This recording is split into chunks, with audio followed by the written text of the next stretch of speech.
تو میرے محترم سامعین، حق تعالیٰ فرماتے محبوب ہم نے آپ کو خیر کثیر عطا کی، ہم نے آپ کو حوض کوثر دیا ہے۔ اور حضور فرماتے ہیں حوض کوثر کے اوپر میں کھڑا ہوں گا، ابو بکر و عمر میرے ساتھ ہوں گے، اور فرمایا آسمان کے ستاروں سے زیادہ کوثر کے جام ہوں گے۔ فرمایا میری امت آئے گی اور میں اپنے ہاتھ سے پھر جام پلاؤں گا۔ سبحان اللہ، کہو انشاءاللہ۔ آپ کے ہاں جب گرمیوں میں مہمان آئے تو کھانے سے پہلے آپ اس کو ذرا کولڈ ڈرنکس شربت پلاتے ہی نہیں پلاتے ہیں؟ شوگر نہ ہو تو پہلے ہی پوچھے شوگر تو رہی نہیں جی، شربت بناؤ جی، پھر شربت جناب آتا ہے موسم کے مطابق جو بھی ہو، کہتا جناب مینگو فلیور ہے، ٹیسٹ بڑا اچھا ہے، کلر بڑا اچھا ہے۔ تو بھئی اسی طرح جنت میں جانے سے پہلے یہاں پر شربت دیدار بھی ہے اور حوض کوثر بھی ہے، حضور کا دیدار بھی ہے اور حوض کوثر بھی ہے، اور مزے کی بات حضور کے ہاتھوں سے بھی ہے۔ یہ حضور کا معجزہ ہوگا جی، اربوں کھربوں انسان حضور کے ہاتھوں سے کوثر کا جام پئیں گے۔ سبحان۔ تو میرے محترم سامعین، حضور نے بتا دیا اس کی دیواریں سونے کی ہیں، چاندی کی ہیں، اور فرمایا جو نیچے کی تہ ہے اس نہر کی، فرمایا کہ وہ موتیوں کی ہے اور اس کے اوپر پانی چل رہا ہے۔ فرمایا جو کوثر کی نہر کا پانی ہے، ایک حدیث مبارکہ میں نہر ہے، ایک میں حوض ہے، فرمایا اس کا جو پانی ہے دودھ سے زیادہ سفید ہے اور شہد سے زیادہ میٹھا ہے۔ کیسا خوبصورت شربت، اللہ ہم سب کو نصیب فرمائے۔ تو حق تعالیٰ فرماتے میرے محبوب آپ کو اگر تکلیف پہنچی ہے، صدمہ پہنچا ہے، لیجئے ایسی خوشخبری دیتے ہیں سارا غم کفور ہو جائے گا۔ یہی مولا کی عادت، یہی سنت اللہ ہے، یہ اللہ کی عادت ہے، جب انسان کو تکلیف پہنچتی ہے تو اللہ پھر خوشی بھی دیتے ہیں، خوشی پر بھی نظر رکھے۔ مگر ہم چونکہ وہ چھوٹے ذہن والے ہیں نا، وہ غم ہی بیان کرتے رہے، وہی کرتے رہے، جی مر گئے جی مر گئے، مر گئے جی مر گئے، بھائی ایک ہی بات پہ کھڑے رہنا ہے۔ اللہ نے اتنی نعمتیں دے رکھی ہیں، ذرا ادھر بھی نظر اٹھاؤ تمہارا یہ غم ہلکا ہو جائے گا اسی وقت۔ فرمایا انا اعطیناک الکوثر، کہہ دو سبحان اللہ۔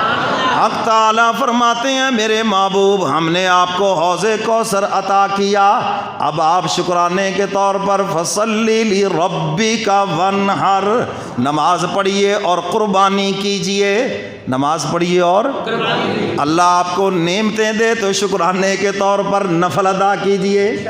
کیوں جی؟ یہ جو دو نفل شکرانے کے یہ اسی لیے، یہیں سے ہے یہ بات، جب اللہ نعمت دے تو شکرانے کے، یہ نہیں میرا کمال ہے جی، میرے بزنس کو کمال ہے جی، میری عقل کا کمال ہے، تیرے سے بڑی بڑی عقلوں والے یہاں پھرتے ہیں جوٹیاں کھاتے، یہ تو سب مولا کا فضل و کرم ہے۔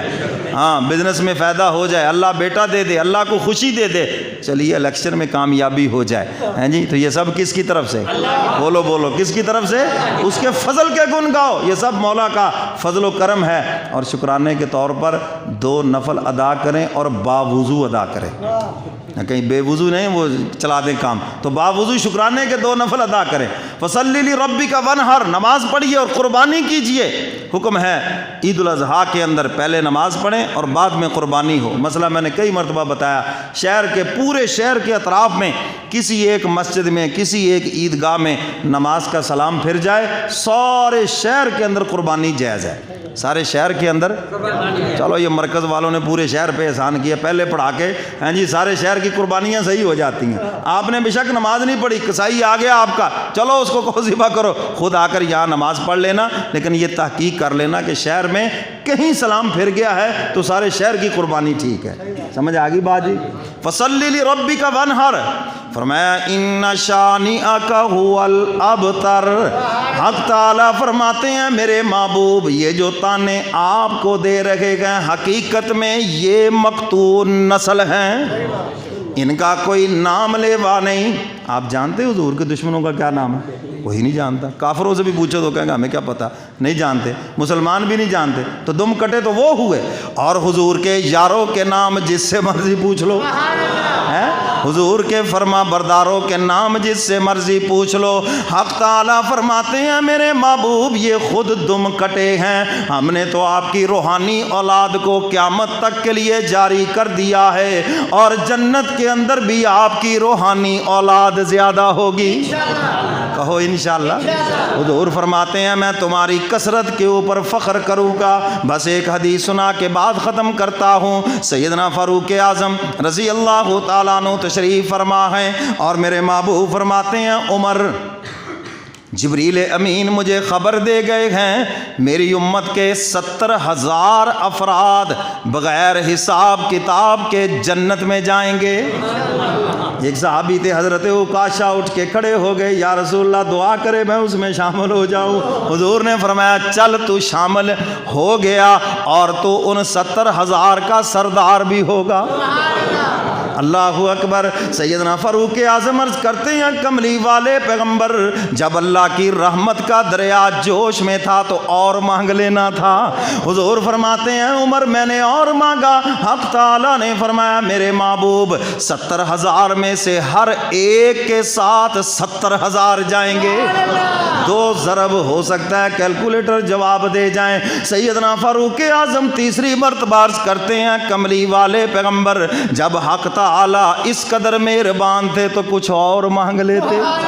کہہ دو سبحان اللہ۔ میرے کملی والے پیغمبر فرماتے ہیں عمر اللہ نے اگلی بات فرما دی، محبوب آپ سے وعدہ ہے جن کی زبانوں کے اوپر آپ کا نام ہے، جس نے بھی کلمہ پڑھا ہے چاہے وہ کیسا بھی ہے، ہم اس کو جہنم سے نکال کر جنت میں لے جائیں گے۔ آپ کا نام لیوا کوئی بھی جہنم کے اندر نہیں رہے گا، جس نے کلمہ پڑھا ہے وہ جنت کے اندر ضرور جائے گا، چاہے وہ کسی بھی مسلک سے تعلق رکھتا ہو، کالا ہو، گورا ہو، عربی ہو، اجمی ہو، مشرق کا ہو، مغرب کا ہو، شمال کا ہو، جنوب کا ہو، اول ہو، آخر ہو، کوئی بھی ہو۔ فرمایا جس نے بھی کلمہ پڑھا ہے اگر اس کے ذمے گناہ ہیں، دنیا میں معافی نہیں مانگی، گناہ کرتے کرتے مر گیا، انبار لے گیا، فرمایا جہنم کے اندر گناہوں کی وجہ سے جلے گا، ہمیشہ جہنم میں نہیں رہے گا۔ جب صفائی ہو جائے گی، دھلائی ہو جائے گی، فرمایا جہنم سے نکال کر نہر رضوان میں غسل دے کر ہم جنت میں داخل کر دیں گے۔ حضور فرماتے عمر اب تو کوئی کسر رہ ہی نہیں گئی، میں پھر اور آگے کیا مانگتا؟ جب اللہ نے کہہ دیا کہ آپ کا نام لیوا جہنم میں کوئی نہیں رہے گا، جس نے کلمہ پڑھا ہے جیسا بھی ہے جہنم سے نکال دیں گے۔ میرے پیر و مرشد فرماتے ہیں عزت سے جانا ہے یا جوتے کھا کے جانا ہے جنت؟ عزت سے جانا ہے تو توبہ کر لو، معافی مانگ لو، ہیں جی۔ عزت سے جاؤ گے، بڑے گارڈ آف آنر سے جاؤ گے جنت میں، ملائکہ سلام پیش کریں گے، بڑی عزت سے جاؤ گے۔ اور اگر توبہ نہیں کرو گے تو پھر دیکھ لو بھائی وہ جہنم میں پھر صفائی تو ڈرائی کلین تو ہوگی وہاں پر۔ حدیث مبارکہ میں ہے، ایک صحابی نے پوچھا یا رسول اللہ ایمان کے ساتھ جہنم میں کیسے؟ فرمایا ایمان ایسے اتار کے ساتھ کر دیا جائے گا جیسے تم اپنی قمیض اتارتے ہو۔ فرمایا اگر ایمان جہنم میں چلا جائے جہنم بجھ جائے گی، تو فرمایا ایمان اتار کے رکھا جائے گا، جہنم میں ڈالا جائے گا، اپنے گناہوں کی سزا بھگتیں گے۔ پھر کسی کے انبیاء سفارشی ہوں گے، کسی کی اولاد نیک ہوگی، کسی کا کچھ ہوگا۔ فرمایا کسی کا کوئی رشتہ دار جنتی بن گیا، ایک کی سفارش کا حق اس کو بھی ہوگا۔ فرمایا کسی کا سفارش سے بیڑا پار ہوگا، ہے جی۔ آخر میں فرمایا میں شفاعت کبریٰ پھر کروں گا، میری سفارش سے بیڑا پار ہوں گے، اور جب سب کی سفارش ہو جائے گی میں بھی کر چکا ہوں گا۔ فرمایا حق تعالیٰ فرمائیں کہ محبوب اب میں اپنے فضل سے بھی جنت میں بھیجوں گا۔